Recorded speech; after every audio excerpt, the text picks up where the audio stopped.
حضرت عمر اور بھاگنے والا بادشاہ۔ جبلۃ بن ایہم شان گسان نے اپنے اسلام کا اعلان کیا اور شاہانہ انداز میں حضرت عمر فاروق رضی اللہ عنہ کی خدمت میں حاضر ہوا۔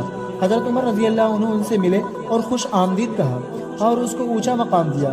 ایک دن جبلہ بن ایہم خانہ کعبہ کے طواف میں مشغول تھا کہ بنو فزارہ کے ایک بدو نے اس کے تہبند کو روت دیا، یعنی اس کا پاؤں آ گیا۔ جبلہ نے اس کے منہ پر تھپڑ رسید کر دیا۔ وہ بدو امیر المؤمنین کے پاس چلا گیا اور جبلہ کے خلاف درخواست دائر کر دی۔ حضرت عمر رضی اللہ عنہ نے اس کو بلایا اور اس کو سنجیدگی اور متانت سے کہا، کیا تم اس کو راضی کر لو یا پھر وہ تجھے بھی اس طرح چھپڑ مارے گا؟ جبلہ پر یہ بات گرا گزری اور غرور میں کہنے لگا، کیا تم ایک بادشاہ اور ایک عام آدمی کے درمیان امتیاز نہیں کرتے؟ حضرت عمر نے فرمایا، نہیں، اسلام نے تم دونوں کو یکساں کر دیا۔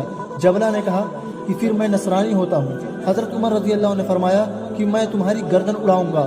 جب جبلہ نے حضرت عمر کا استقلال اور دینی صلابت دیکھی تو کل تک کے لیے مہلت طلب کر کے راتوں رات اپنی قوم کے ساتھ قسطنطنیہ بھاگ گیا اور ہرقل کے پاس چلا گیا۔ یہ حضرت عمر کا جلال تھا۔